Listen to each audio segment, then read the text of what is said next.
Assalamualaikum warahmatullahi wabarakatuh.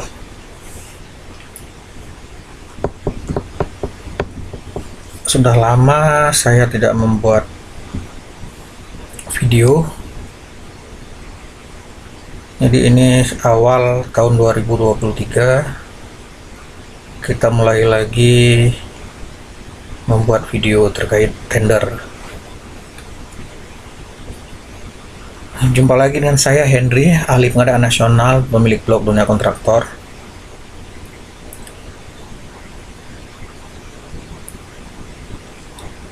Salam untuk semua yang nonton video ini.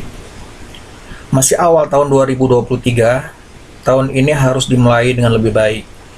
Banyak kegagalan di tahun 2022, terutama terkait gugatan tender yang masih belum berhasil alias masih kalah di pengadilan. Di tahun ini, targetnya segera dapat paket atau segera melawan. Gugatan harus betul-betul dipersiapkan dengan lebih baik, tidak asal menggugat dan tidak asal menuntut ganti rugi.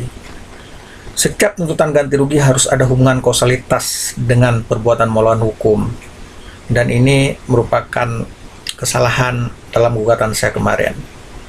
Kegagalan di pengadilan karena kurangnya alat bukti harus bisa diantisipasi pada tahun ini. Demikian kilas balik kegagalan tahun 2022. Untuk membuka tahun 2023 ini, kita akan bahas masalah materai. Kebetulan ada tender tahun anggaran 2023 yang ditender pada akhir tahun 2022. Ada persyaratan surat pernyataan tidak menuntut yang di dalamnya tercantum tempat tempel materai 10.000. Ini dia surat pernyataannya.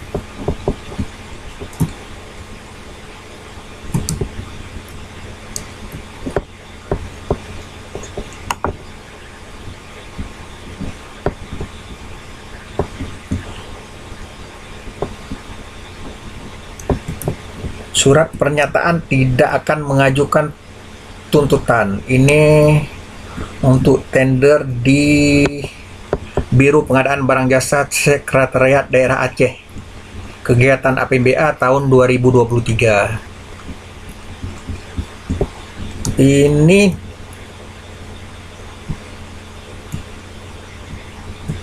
surat ini dibuat dengan sebenarnya. Di sini sudah sangat jelas dalam surat ini diminta materainya ini seperti yang kita lihat di sini. Ini ada permintaan materai 10.000 di surat pernyataan ini.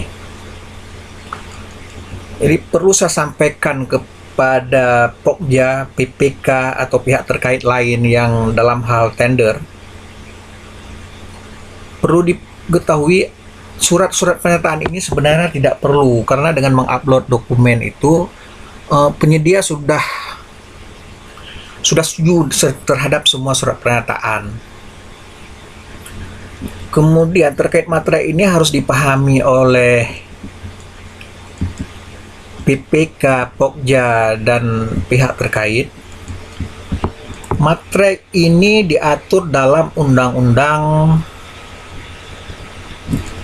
Ini dia Undang-Undang Republik Indonesia Nomor 10 Tahun 2010 tentang bea materai. Ini dia undang-undangnya.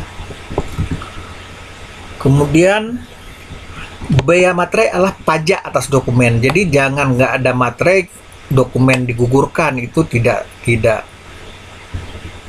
tepat.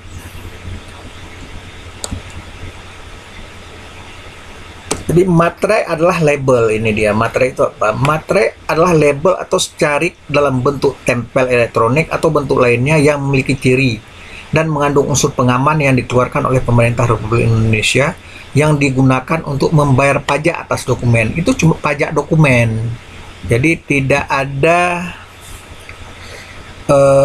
dasarnya untuk menggugurkan dokumen karena tidak ada materai. Tidak ada materai itu ada ketentuan yang mengatur bagaimana tentang suatu surat yang tidak ada materai. Dia ada dendanya.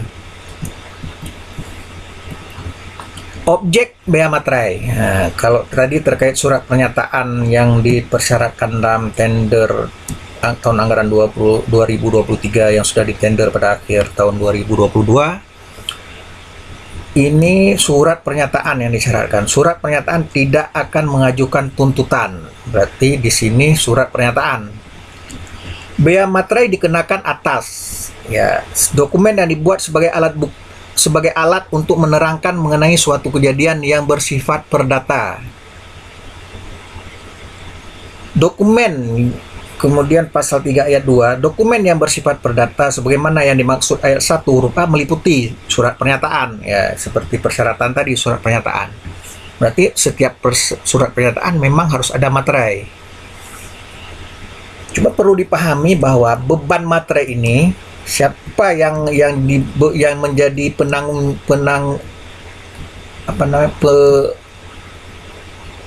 yang wajib membayarkan bea materai tersebut. Ini dia. Di pasal 8 ayat 1 dijelaskan bahwa bea materai terutang pada saat. Jadi surat pernyataan itu yang kita upload dalam dokumen tender itu kan masih berupa soft kopinya, belum kita serahkan surat pernyataannya. Jadi itu materai kita belum terutang, belum dihitung. Karena bea materai terutang pada saat ini dia. Dokumen diserahkan kepada pihak untuk siapa dokumen tersebut dibuat. Itu dokumen yang berupa surat pernyataan ini disebutkan. Dokumen yang berupa surat pernyataan itu baru terutang bea materai pada saat dokumen itu kita serahkan kepada Pokja, bukan pada saat kita upload. Jadi pada saat kita upload itu nggak perlu ada materai. Kemudian pihak yang terutang bea materai, siapa nih yang menanggung bea materai? Surat pernyataan itu merupakan dokumen sepihak karena yang bertanda tangan di situ kan cuma satu pihak dan tidak menyebutkan ada pihak 1, pihak 2 di situ. Ini kita lihat contohnya. Surat pernyataan saya yang bertanda tangan di bawah ini. Saya yang bertanda tangan di bawah ini nama perusahaan, jabatan di perusahaan, alamat perusahaan. Cuma satu pihak di sini. Berarti sesuai dengan ketentuan Undang-Undang Bea Materai disebutkan dokumen yang dibuat sepihak, bea materai terutang oleh pihak yang menerima dokumen. Berarti dokumen surat pernyataan ini yang disyaratkan dalam tender diterima nantinya oleh Pokja. Diterima oleh Pokja pemilihan.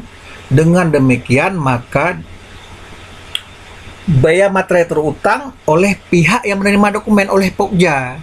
Jadi Pokja yang wajib membayar bea materai. Untuk itu perlu diketahui oleh Pokja dan PPK, jangan sembarangan meminta surat pernyataan karena itu akan menjadi bebanmu nanti pada saat dokumen itu kamu terima. Jadi, itu yang harus dipahami. Jangan tidak ada materai menggugurkan surat dokumen penawaran peserta tender, itu tidak boleh. Karena materai itu baru terutang pada saat dokumen itu diserahkan saat klarifikasi nanti, pada saat mau ditetapkan sebagai pemenang. Dan terhadap surat pernyataan itu yang wajib membayar bea materainya Pokja, bukan penyedia. Itu perlu dipahami. Jadi kawan-kawan kontraktor, kawan-kawan penyedia, kalau ada surat pernyataan seperti ini, itu cukup diisi semua itu, kemudian tanda tangan saja, nggak perlu ada materai. Pada saat dokumen ini nanti jika kita mau ditunjuk sebagai pemenang, saat dokumen ini kita serahkan, baru Pokja yang menempel materainya. Demikian untuk dipahami oleh Pokja, PPK dan pihak terkait. Demikian video awal tahun 2023. Semoga kedepannya akan lebih baik lagi, terutama buat saya sendiri dan buat rekan-rekan kontraktor semua. Demikian. Assalamualaikum warahmatullahi wabarakatuh.